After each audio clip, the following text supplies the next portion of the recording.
ओम शांति। बाबा good morning. आज बाबा के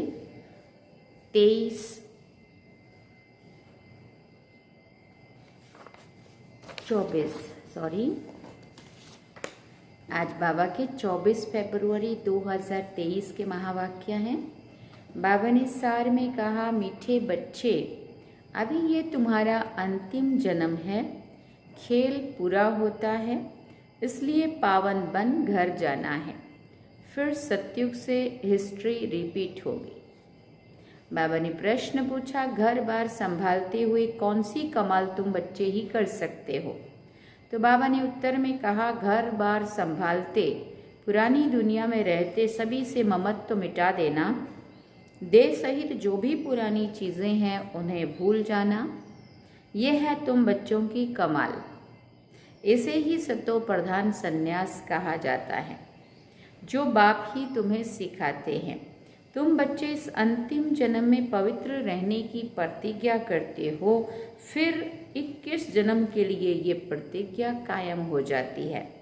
ऐसी कमाल और कोई भी कर नहीं सकता। गीत सुना तुम ही हो, माता पिता तुम ही हो। ओम शांति।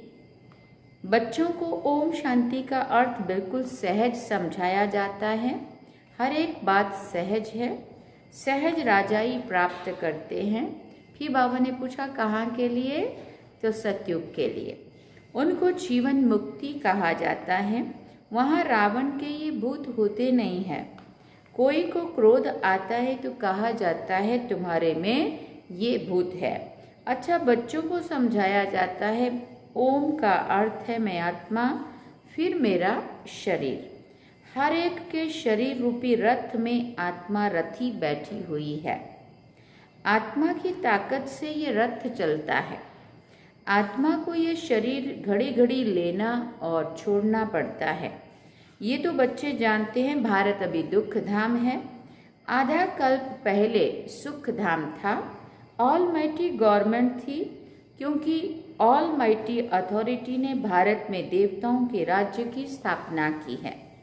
वहाँ एक धर्म था। आज से 5000 वर्ष पहले बरोबर लक्ष्मी नारायण का राज्य था। वो राज्य स्थापन करने वाला जरूर बाप होगा।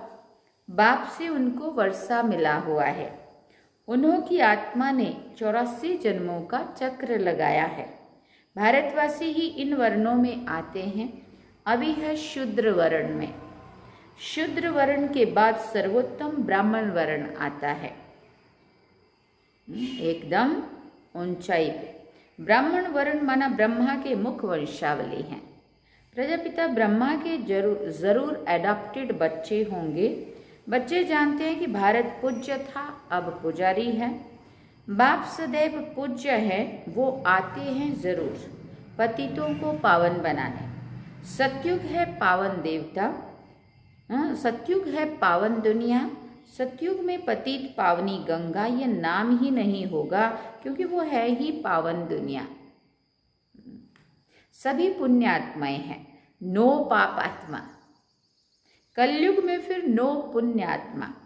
सब पाप आत्माएं हैं। पुण्य आत्मा पवित्र को कहा जाता है। भारत में ही बहुत दान पुण्य करते हैं। इस समय जब बाप आते हैं तो उनके ऊपर बलि चढ़ाते हैं। सन्यासी तो घर बार छोड़ जाते हैं। यहाँ तो कहते हैं, बाबा यह सब कुछ आपका है। आपने सतयुग में हमें अथाह धन दिया है, फिर माया ने कौड़ी जैसा बना दिया है। अब ये आत्मा भी पतित हो गई है। तन मन धन सब पतित है। आत्मा पहले पहले पवित्र रहती है, फिर पार्ट बजाते बजाते पतित बन जाती है। गोल्डन सिल्वर इन स्टेजेस में मनुष्य को आना है जरूर। सारा चक्र लगाकर पिछाड़ी में तमो प्रधान झूठा जीवर बनना है। सब आत्माएं ईश्वर के लिए झूठ बोलती रहती हैं, क्योंकि उनको सिखाया जाता है, क्योंकि उनको सिखाया गया है कि ईश्वर सर्वव्यापी है। गाते भी हैं, तुम मात पिता हम बालक तेरे। लक्ष्मी नारायण के आगे भी जाकर ये महिमा करते हैं, परंतु उनको तो अपना एक बच्चा एक बच्ची होता है। जैसा सुख राजा रानी को वैसा सुख बच्चों को रहता है। सबको सुख घनेरे हैं। अभी तो वो 84वें अंतिम जन्म में है, दुख घनेरे हैं। बाप कहते हैं अब फिर से तुमको राजयोग सिखाता हूँ। बच्चों को समझाया गया है कि इस रथ में रथी आत्मा बैठा हुआ है। ये रथी पहले 16 कला संपूर्ण था, अब 9 कला। कहते हैं मुझ निर्गुण हारे में कोई गुण नहीं, आपे ही तरस परोई, अर्थात रहम करो। कोई में भी गुण नहीं है, बिल्कुल दुखी पतित है, तभी तो गंगा में पावन होने जाते हैं ना, सतयुग में नहीं जाते हैं। बाबा ने कहा था एक बार, सतयुग में यही गंगा जमुना सब होंगी, परंतु वहाँ पे इसको तीर्थ समझ के पावन बनने के लिए नहीं जाएंगे, क्योंकि वहाँ तो हम सब हैं ही पावन। तो बाबा कहते नदी तो वही है ना, बाकी हाँ ऐसे कहेंगे कि इस समय हर चीज़ तमो प्रधान है। सतयुग में नदियाँ भी बड़ी साफ स्वच्छ होंगी, नदियों में कीचड़ा नहीं पड़ता है। यहाँ तो देखो कीचड़ा पड़ता रहता है, सागर में सारा गंद जाता है। सतयुग में ऐसे नहीं हो सकता, लॉय नहीं है, सब चीज़ें पवित्र रहती हैं। तो बाप समझाते हैं अभी सबका यह अंतिम जन्म है, खेल पूरा होता है। इस खेल की लिमिट ही है 5000 वर्ष। ये निराकार शिव बाबा समझाते हैं।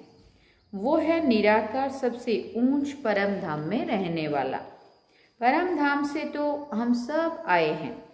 अभी कलयुग अंत में ड्रामा पूरा हो, फिर से कलयुग अंत में ड्रामा पूरा हो, फिर से हिस्ट्री रिपीट होती है। मनुष्य जो भी गीता आदि शास्त्र पढ़ते आए हैं वो बनते हैं द्वापर में। ये ज्ञान तो प्राय लोप हो जाता है, कोई राजयोग सिखला ना सके। उन्हों के यादगार पुस्तक बनाते हैं। वो खुद तो पुनर्जन्म में आने लगे, उनके यादगार पुस्तक रहने लगे। फिर बाबा ने कहा अब देवी देवता धर्म की स्थापना होती है संगम पर। बाप आकर इस रथ में विराजमान होते हैं। घोड़े गाड़ी की बात नहीं है, इस रथ में साधारण बूढ़े तन में प्रवेश करते हैं, वो है रथी। गाया भी जाता है ब्रह्मा द्वारा ब्राह्मण रचे।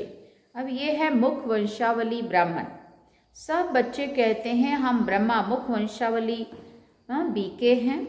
ये ब्रह्मा भी एडॉप्ट किया हुआ है। बाप खुद कहते हैं मैं इस रथ का रथी बनता हूँ, इनको ज्ञान देता हूँ, शुरू इनसे करता हूँ, कलश देता हूँ माताओं को।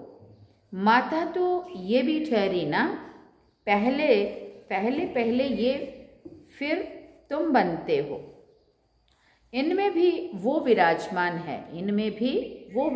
है, माना ब्रह्मा बाबा में भी शिव बाबा विराजमान है, परंतु सामने किसको सुनाए।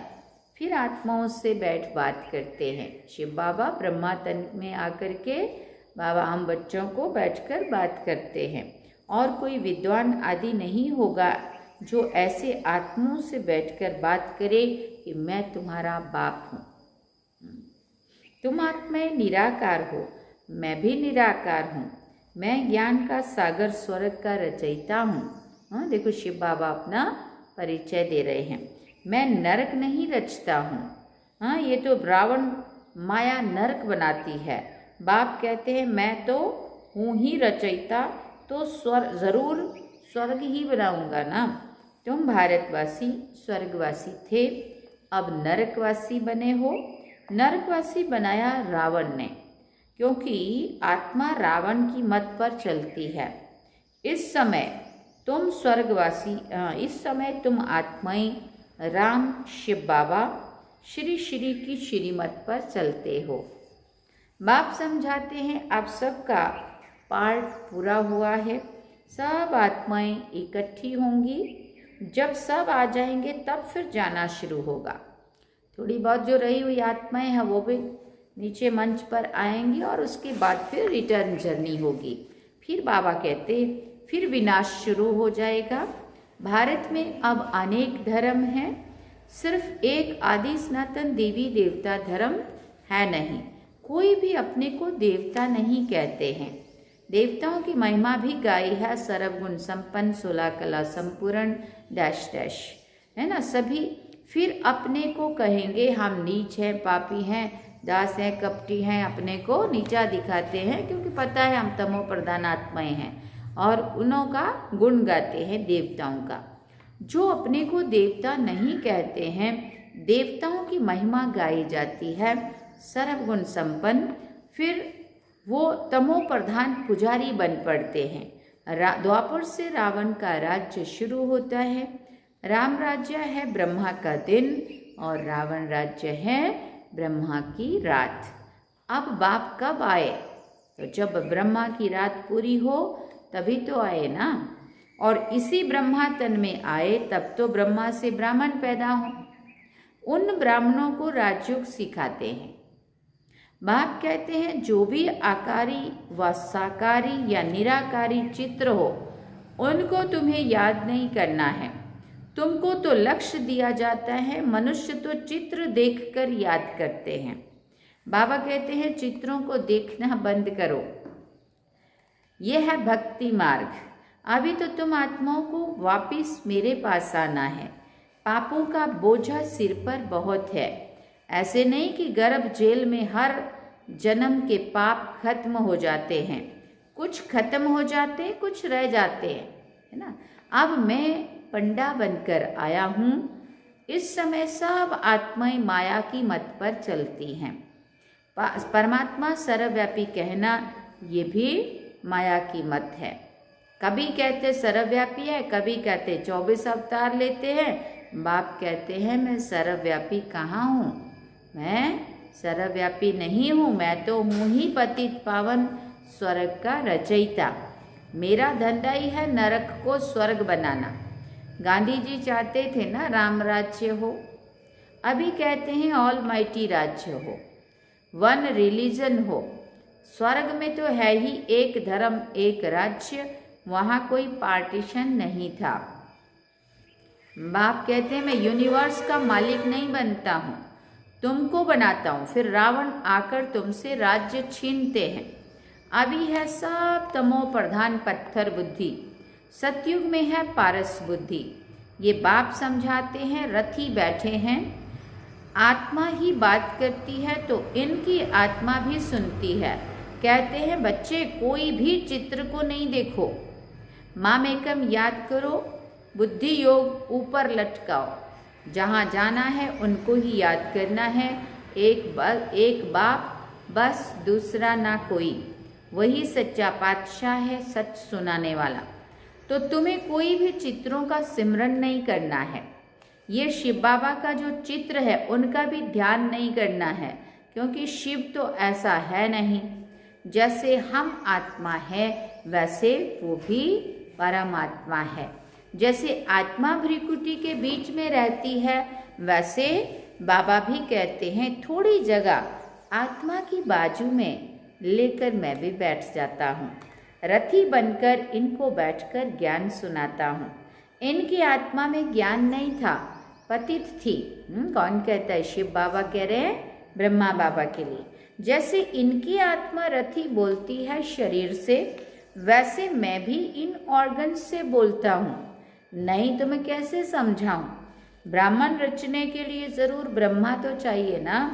जो ब्रह्मा फिर नारायण बनेगा। अभी तुम ब्रह्मा की औलाद हो, फिर सूर्यवंशी श्री नारायण के घराने में आ जाएंगे।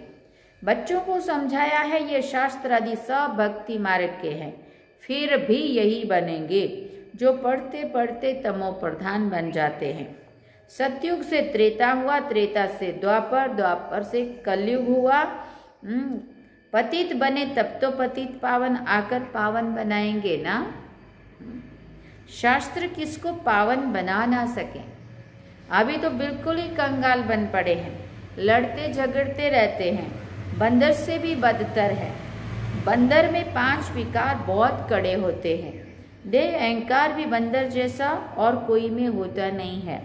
काम, क्रोध, लोभ, मोह सब विकार बंदर में ऐसे होते हैं जो बात मत पूछो।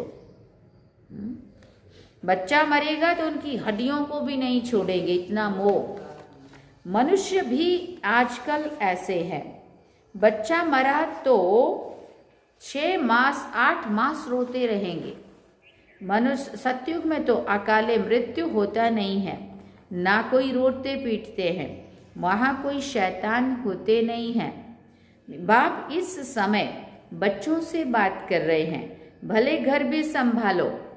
बाबा हमेशा कहते भले घर भी संभालो, उसमें रहते हुए ऐसे कमाल करके दिखाओ जो सन्यासी कर ना सके। ये सतो प्रधान सन्यास परमात्मा ही सिखलाते हैं। कहते हैं ये पुरानी दुनिया अब खत्म होती है, इसलिए इनसे ममत्व मिटाओ। सबको वापिस आना है। देह सहित जो भी पुरानी चीज़ें हैं उनको भूल जाओ। ये 5 विकार मुझे दे दो। अगर अपवित्र बनेंगे तो पवित्र दुनिया में आ नहीं सकेंगे। बाप से प्रतिज्ञा करो इस अंतिम जन्म के लिए, फिर तो पवित्रता कायम हो ही जाएगी। 63 जन्म तुम विकारों में गोते खाकर एकदम गंदे बन पड़े हो, अपने धर्म कर्म को भी भूल गए हो। हिंदू धर्म कहते रहते हो, बाप कहते तुम तो बेसमझ बन गए हो। क्यों नहीं समझते हो कि भारत स्वर्ग था और हम ही देवी देवता थे? अब याद दिला रहे। मैंने तुमको राजयोग सिखाया, तुम फिर कहते हो श्री कृष्ण सभी का बाप, स्वर्ग का रचयिता है। बाप तो निराकार सब आत्माओं का बाप है। फिर उनके लिए कहते हैं कि सर्वव्यापी, फिर उनके लिए कहते हो कि सर्वव्यापी है। तुम अपने बाप को गाली देते हो। हम समझ रहे हैं कि हम उनकी तारीफ कर रहे हैं। बाबा कहता है कि तुम तो अपने बाप को गाली देते हो। शिव शंकर को मिला दिया है, कितनी गलानी कर दी है। शिव तो परमात्मा है। कहते हैं मैं आता ही हूँ देवी देवता धर्म स्थापन करने। फिर विष्णु के 2 रूप लक्ष्मी नारायण राज्य करेंगे। सचखंड स्थापन करने वाला एक ही सतगुरु है। इस रथ में मैं रथी हूँ। इसे नंदीगण भी कहते हैं, भागीरथ भी कहते हैं। भाग्यशाली रथ, भागीरथ में ना भाग्यशाली रथ जिसमें स्वयं भगवान बाप ने प्रवेश किया। तो बाबा कहते मैं तुम अर्जुनों को कहता हूँ मैं इस रथ में आया हुआ हूँ युद्ध के मैदान में तुमको माया पर जीत पहनाने। सतयुग में ना रावण होता है ना जलाते हैं, अभी तो रावण को जलाते ही रहेंगे। अच्छा, मीठे मीठे सिकिल दे बच्चों प्रति माता पिता बाप दादा का याद प्यार और गुड मॉर्निंग। रूहानी बाप की रूहानी बच्चों को नमस्ते। हम रूहानी बच्चों की रूहानी माता पिता बाप दादा को दिल व जान सिकवा प्रेम से याद प्यार, गुड मॉर्निंग, नमस्ते, थैंक यू बाबा, शुक्रिया बाबा। अब धारणा के लिए मुख्य सार है। पहला पॉइंट, कोई भी चित्र का सिमरन नहीं करना है। विचित्र बाप को बुद्धि से याद करना है, बुद्धि योग ऊपर लटकाना है। दूसरा पॉइंट, वापिस घर चलना है, इसलिए देह सहित सब पुरानी चीज़ों से ममत्व निकाल देना है, संपूर्ण पावन बनना है। वरदान में बाबा ने कहा, बाप के राइट हैंड बन हर कार्य में सदावर रेडी रहने वाले मास्टर भाग्य विधाता भव। जो बच्चे राइट हैंड बन बाप के हर कार्य में सदा सहयोगी, सदा एवर रेडी होते हैं, आज्ञाकारी बन सदा कहते हाँ बाबा हम तैयार हैं। बाप भी ऐसे सहयोगी बच्चों को सदा मुरब्बी बच्चे, स्पूत बच्चे, विश्व के श्रृंगार बच्चे कहकर मास्टर वरदाता और भाग्य विधाता बनकर वरदान देते हैं। ऐसे बच्चे प्रवृत्ति में रहते भी प्रवृत्ति की वृत्ति से परे रहते हैं। तो बाबा ने स्लोगन में कहा, हर बोल और कर्म में सच्चाई सफाई हो तो प्रभु के प्रिय रत्न बन जाएंगे। हर बोल और कर्म में सच्चाई सफाई हो तो प्रभु के प्रिय रत्न बन जाएंगे। अच्छा, ओम शांति। अभी हम सार में बाबा ने कहा, मीठे बच्चे, अभी ये तुम्हारा अंतिम जन्म है। खेल पूरा होता है, इसलिए पावन बनकर घर जाना है। फिर सतयुग से हिस्ट्री रिपीट होगी। और गीत में सुना, तुम ही हो माता पिता, तुम ही हो। अच्छा, ओम शांति।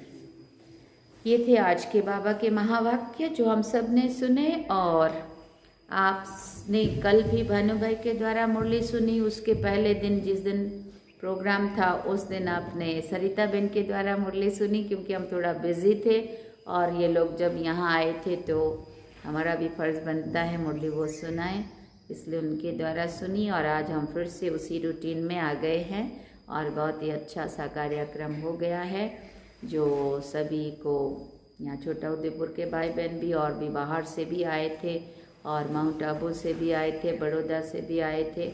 सेवाधारी की 25 जितने लोगों की टीम बड़ोदरा से आई थी। 2 से 2,500 लोगों का ब्रह्मा भोजन बना और स्टेज प्रोग्राम भी अच्छा हुआ। यहाँ के लोकसभा सांसद, यहाँ के एमएलए और यहाँ के और भी गणमान्य कॉरपोरेटर और संत महात्माएं सभी पहुँचे हुए थे और बहुत सुंदर कार्यक्रम हुआ। और 2 केक कटिंग हुई। दीदी का भी अमृत महोत्सव मनाया। शिव बाबा का 87th लिखा हुआ एक केक था और एक 75 दीदी के अमृत महोत्सव का था, तो दोनों केक भी कटिंग हुआ। बहुत सुंदर सा सेलिब्रेशन 2 in 1 3 in 1 हो गया। ऐसे ये 21 तारीख का प्रोग्राम पूरा होके और 21, 22 और आज 23 तारीख है जो आप ये आज की मुरली सुन रहे हो। अच्छा, ओम शांति। अब हम बाबा को 1 मिनट याद करेंगे।